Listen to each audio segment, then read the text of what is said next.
오늘은 제40강입니다. 왜 에서는 장자권을 팔았을까? 왜 야곱은 장자권을 사려고 했을까? 이 질문을 가지고 아브라함의 죽음, 야곱과 에서의 출생, 장자권 매도 사건에 대해서 살펴보겠습니다.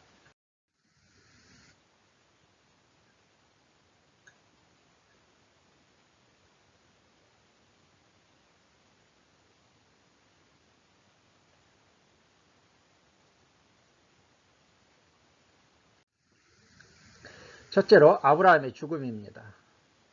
아브라함이 구두라를 후처로 맞이하여 6명의 자녀를 더 낳았습니다. 1절에서 4절이죠.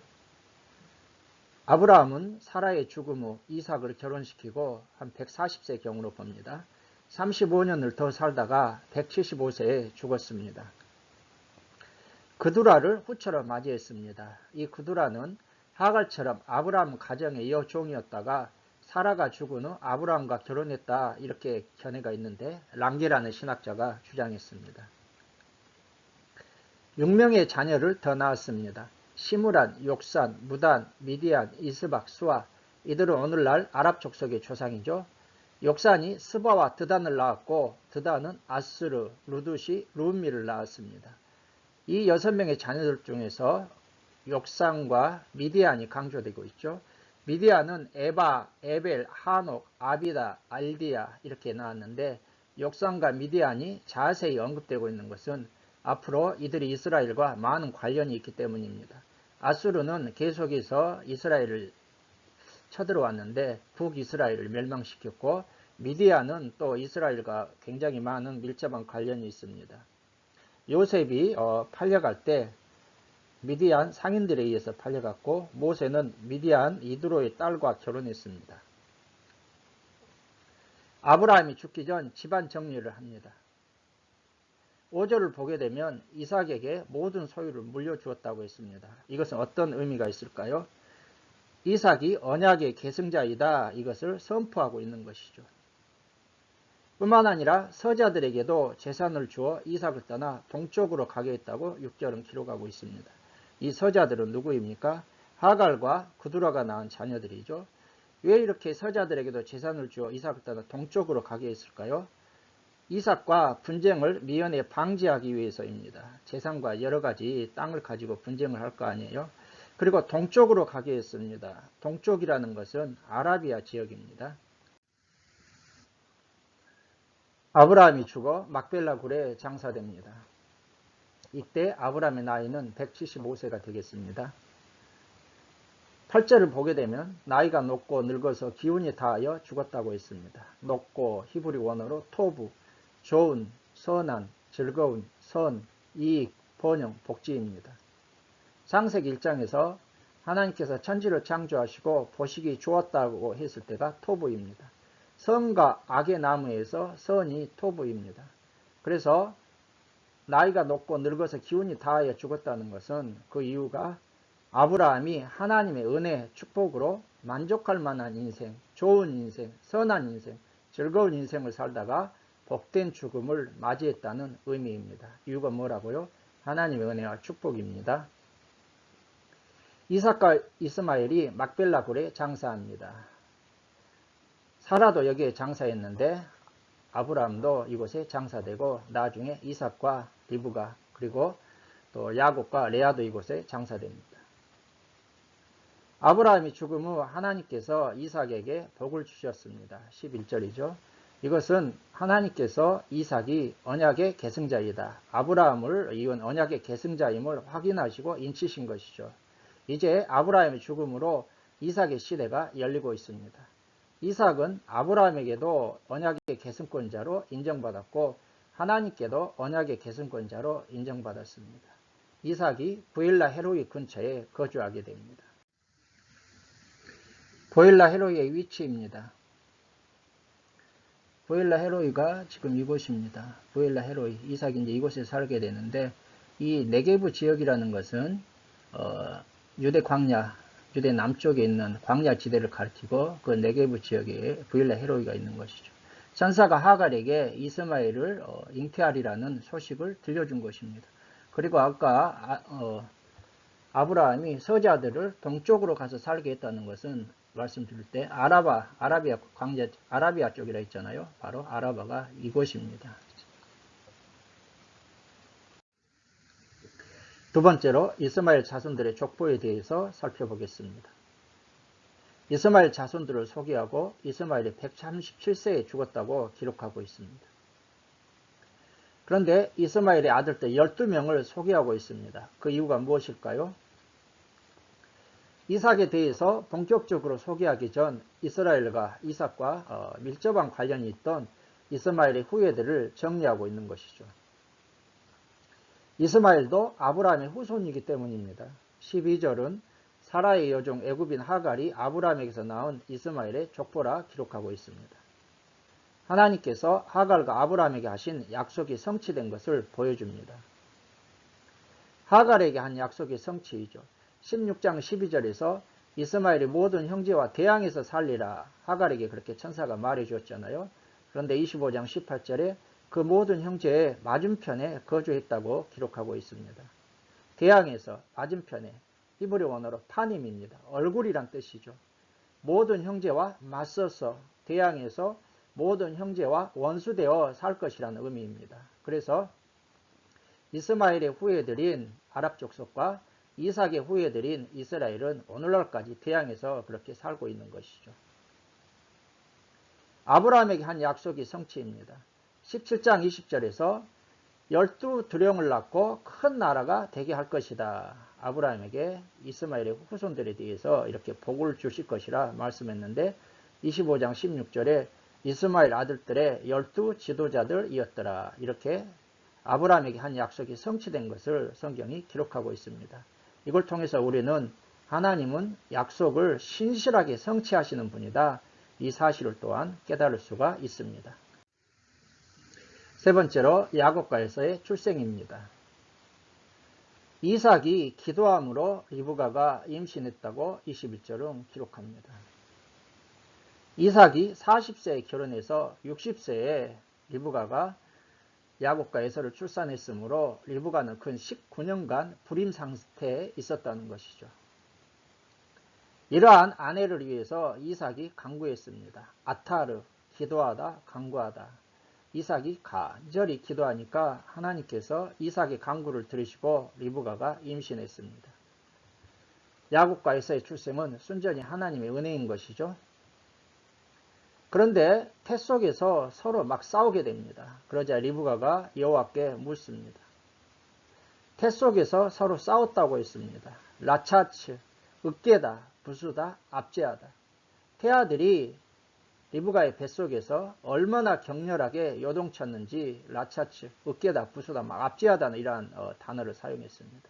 이것은 바로 둘 사이에 평생 벌어질 갈등의 전조, 뱃속에서부터 시작되고 있습니다.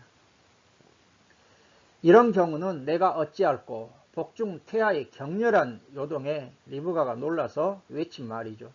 이렇게 괴로워서야 내가 어떻게 견디겠는가. 이렇게 복중에서 서로 치고받으면 내가 어떻게 살겠는가. 리브가의 그러한 놀람의 외침이죠. 그래서 리브가는 여호와께 물었습니다. 다라시, 구하다, 문의하다, 찾다, 노력하다. 기도했는지 하나님의 선지자를 찾아갔는지 어찌 됐는지는 모르지만 리브가는 이 사실을 두고 여호와 하나님께 물었습니다. 그러자 23절에 하나님께서 알려주셨습니다. 두 국민이 태중에 있고 두 민족으로 나눌 것이다. 두 국민은 앞으로 이스라엘과 에서의 후손인 에돔이죠. 이 족속이 저 족속보다 강할 것이다. 이스라엘이 에돔보다 강할 것이라는 것입니다. 큰 자가 어린 자를 섬길 것이다. 형 에서가 동생 야곱을 섬긴다는 것입니다. 그리고 쌍둥이가 출생합니다. 에서 먼저 나왔는데 쌍둥이니까 뭐 거의 순간 같이 나왔겠죠. 그러나 먼저 나온 에서는 살결이 붉고 온몸이 털투성이었습니다. 그래서 이름을 에서라고 합니다. 에서는 거친 털 많은 이란 뜻입니다. 그리고 피부가 붉어서 붉은 자라는 뜻의 에돔이라고도 불리우게 됩니다. 에돔은 에서인데 나중에 에서의 후손들을 에돔을 세우지 않습니까? 두 번째로 나온 야곱. 야곱은 손으로 에서의 발꿈치를 잡고 나왔습니다. 그래서 이름을 야곱이라고 합니다. 야곱, 발꿈치를 잡은 자라는 뜻인데 이곳에서 속이는 자, 빼앗는 자, 찬탈자라는 파생어로 이름이 그렇게 지어지게 됩니다. 자, 여러분, 야곱과 에서의 출생을 통해서 우리가 깨닫는 메시지가 있습니다. 무엇일까요? 기도입니다. 기도. 이삭의 기도를 통해 리브가가 19년 만에 임신하게 됩니다. 그리고 리브가가 하나님께 묻는 이러한 기도를 통해 하나님께서 모든 것을 알려주십니다. 기도가 얼마나 능력이 있는지를 깨달으시기 바랍니다. 하나님의 주권적 선택입니다. 말라기 1장 2절에서 3절에서 이스라엘 백성들이 막 우리를 사랑하지 않는다 그렇게 불평원망하니까 하나님께서 말라기 선지자를 통해 야곱은 사랑하고 에서는 미워했다 이렇게 대답하셨고요. 사도 바울은 로마서 9장 10절부터 13절을 통해서 이것을 하나님의 주권적 선택의 한 예로 야곱은 사랑하고 에서는 미워한 것을 예를 듭니다. 그러면 사람들이 왜 무슨 이유로 야곱은 사랑하고 에서는 미워합니까? 어떻게 그럴 수 있습니까? 이렇게 따질 수 있잖아요. 논란의 대상이 될 수 없다는 것입니다. 로마서 9장 20절에서 23절 토기장이의 비유를 통해서 토기장이가 자기가 원하는 대로 그렇게 토기를 만들 수 있다는 것이죠. 하나님의 주권적 선택에 대해서 깨달을 수 있기를 바랍니다. 네 번째로 장자권, 매도 사건에 대해 살펴보겠습니다. 에서와 야곱이 성장해서 직업을 갖게 됩니다. 에서는 들 사냥꾼이 됩니다. 에서는 태어날 때부터 몸이 붉고 온몸에 털이 많았습니다. 에서가 거칠고 활동적이고 야성적인 성격임을 말해줍니다. 한마디로 건강했다는 것이죠. 그래서 들판과 초원을 누비며 사냥꾼이 됩니다. 에서에 딱 맞는 직업이잖아요. 반면 야곱은 장막에 거주합니다. 야곱은 조용하고 개상적인 성격입니다. 그런데 성경 배경 주석을 보니까 장막에 거주했다는 것을 양을 치는 일에 밀접하게 관련된 것으로 이렇게 해석하고 있습니다. 이러한 에서와 야곱을 이삭과 리브가가 편애합니다. 28절이죠. 이삭은 에서를 사랑했습니다. 왜 그렇습니까? 에서가 사냥한 고기를 좋아한 것이죠. 이에 비해서 리브가는 야곱을 사랑합니다. 야곱은 조용한 성격으로 주로 장막에 거주하니까 엄마와 잘 통하게 됩니다. 그래서 이삭은 에서를 사랑했고 리브가는 야곱을 사랑한 것입니다. 세 번째, 그런데 이것은 이삭과 리브가의 편애는 가정 불화의 한 요인이 되고 있습니다. 27장에서 이삭이 에서를 축복하려고 하자 리브가와 야곱이 속이고 축복을 받은 사건이 터지지 않습니까? 우리가 자녀들을 똑같이 사랑해야지 편애하면 안 된다는 것을 깨닫게 됩니다. 장자권 매도 사건이 드디어 터지고 맙니다. 야곱이 죽을 쏘았는데 들에서 돌아와 피곤한 에서가 야곱에게 쓰고 있던 붉은 죽을 먹게 해달라고 합니다. 29절에서 30절. 피곤한, 히브리 원어로 아예프입니다. 기운이 없는 지친 피곤함. 에서가 몹시 기운이 없고 지치고 피곤한 상태입니다. 자, 그런데 성경 배경 주석을 보니까 이것은 집이 아니라 집에서 멀리 떨어진 곳에서 일어난 것이다. 야곱이 양을 치고 있을 때 에서가 야곱을 만났다. 집이었다면 어머니 리브가에게 먹을 것을 달라고 했을 것이다. 이렇게 해석하고 있습니다. 그런데 야곱이 죽을 쏘았을 때 에서가 들에서 돌아왔다고 했던 걸 보니까 또 이 해석이 완전히 맞는 것은 또 아닌 것도 같습니다. 참고만 하시기 바랍니다. 야곱이 형의 장자의 명분을 팔라고 합니다. 31절. 장자의 명분은요, 히브리 원어로 데고라인데 장자권 처음 난 것입니다. 그러자 에서가 맹세하고 장자의 명분을 야곱에게 팔아버립니다. 내가 죽게 되었으니 이 장자의 명분이 내게 무엇이 유익하리요 하고 말하자 야곱이 맹세하라고 합니다. 에서는 장자의 명분을 유익, 자기에게 이익이 되는가 안 되는가 이걸로 지금 판단하고 있죠. 그래서 에서가 판다고 하니까 야곱이 맹세하라고 합니다. 도장 찍으라는 것이죠. 야곱이 팥죽을 에서에게 주자 에서가 먹고 마시고 일어나서 가버렸습니다. 에서가 장자의 명분을 가볍게 여겼다고 했습니다. 파자, 멸시하다, 업신여기다, 무가치하게 여기다. 즉 에서는 장자의 명분에 대해서 크게 멸시하고 없이 여기고 무가치하게 여길 정도로 중요하게 여기지 않았다는 것이죠. 자, 여러분, 그러면 우리는 이곳에서 이제 한번 깊이 중요하게 생각해 보아야겠습니다. 왜 에서는 장자권을 팔아먹고 말았을까? 에서에게 문제를 한번 살펴보겠습니다. 에서는 장자권을 가볍게 여겼다는 것입니다. 아까 살펴봤던 것처럼 무가치하게 여긴, 멸시함, 없이 여겼다는 것이죠. 이것은 에서가 영적인 축복보다 세상적이고 현실적인 것에 관심이 많았다. 32절에서 내가 죽게 되었으니 이 장자의 명분이 내게 무엇이 유익하리요? 자신의 현실적인 계산적으로 이익 되는가 안 되는가 그것에 관심이 많은 것이죠. 히브리서 12장 16절은 음행하는 자와 혹 한 그릇 음식을 위하여 장자의 명분을 판 에서와 같이 망령된 자가 없도록 살피라. 에서의 행동을 망령된 행동으로 그렇게 살피고 있습니다. 자, 야곱에게도 문제가 있습니다. 지금 에서는 배고파서 탈진에 지친 상황을 보고서 야곱이 이용하고 있는 것입니다. 에서의 즉흥적이고 세속적인 성격을 야곱은 지금 알고서 그것을 이용해 먹고 있는 것이죠. 뿐만 아니라 야곱은 하나님의 때를 기다리지 못하고 인간적인 방법으로 지금 에서의 이러한 상황을 이용해서 빼앗으려고 하는 것입니다. 그 결과 물론 야곱은 라반 밑에서 20년 동안 온갖 고난을 겪게 됩니다. 이러한 야곱의 그러한 이용하려는 속셈, 에서의 그러한 우둔함을 통해서 에서는 장자권을 팔아먹고 만 것입니다. 자, 그렇다면 왜 야곱은 장자권을 그렇게 필사적으로 사려고 했을까요? 야곱은 장자권의 가치를 알았습니다. 장자권은 히브리 언어로 베고라, 장자권 처음 나온 것인데 장자의 명분, 장자의 권리이죠. 장자권이라는 게. 아브라함 가문에서 장자의 특권은 권리는요. 가나안 땅의 상속권을 가질 수 있습니다. 17장 8절이죠. 아버지의 축복을 받을 권리가 있습니다. 27장 4절.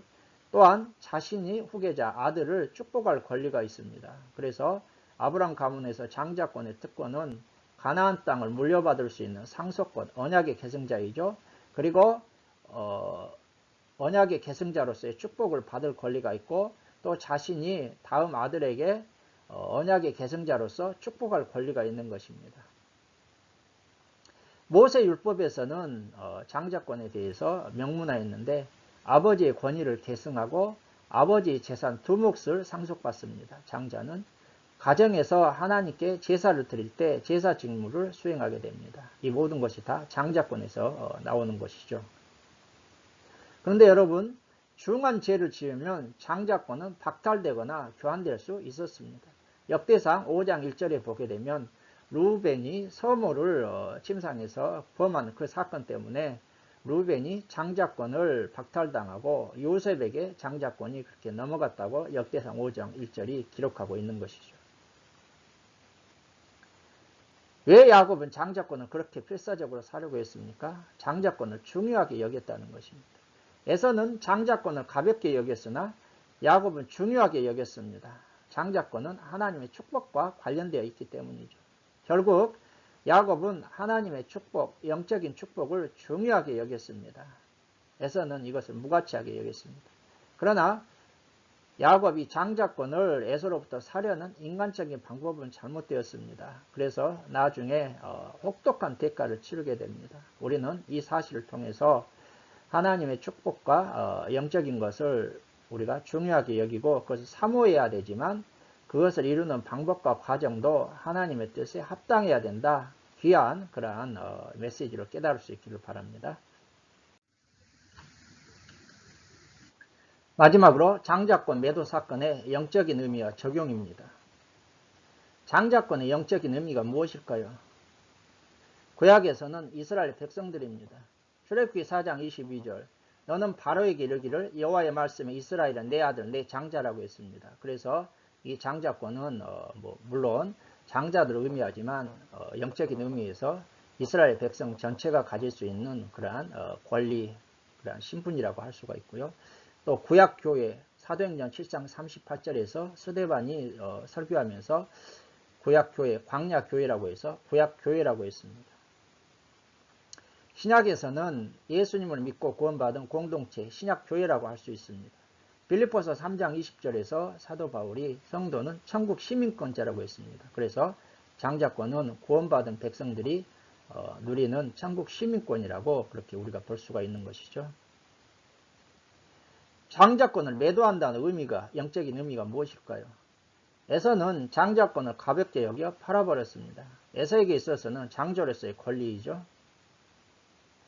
그런데 구약에서는 적용해 본다면 하나님을 떠나 우상을 숭배하는 행위라고 할 수 있습니다. 신약에서는 예수님을 부인하고 교회를 떠나 세상으로 돌아가는 것입니다. 히브리서 10장 29절에 하나님의 아들을 짓밟고 자기를 거룩하게 한 언약의 피를 부정한 것으로 여기고 은혜와 성령을 욕되게 하는 행위, 이러한 것들을 바로 장자권을 매도한다고 우리가 볼 수가 있습니다. 장자권 매도의 결과입니다. 에서는 축복을 잃어버리고 회개할 기회를 얻지 못했습니다. 히브리서 12장 16절에서 17절에 장자의 명분을 판 에서와 같이 망령된 자가 없도록 살피라. 그가 후에 축복을 이어받으려고 눈물을 흘리며 구하되 버림바가 되어 회개할 기회를 얻지 못하였느니라. 구약에서는 하나님의 심판으로 바벨론 포로가 되어버립니다.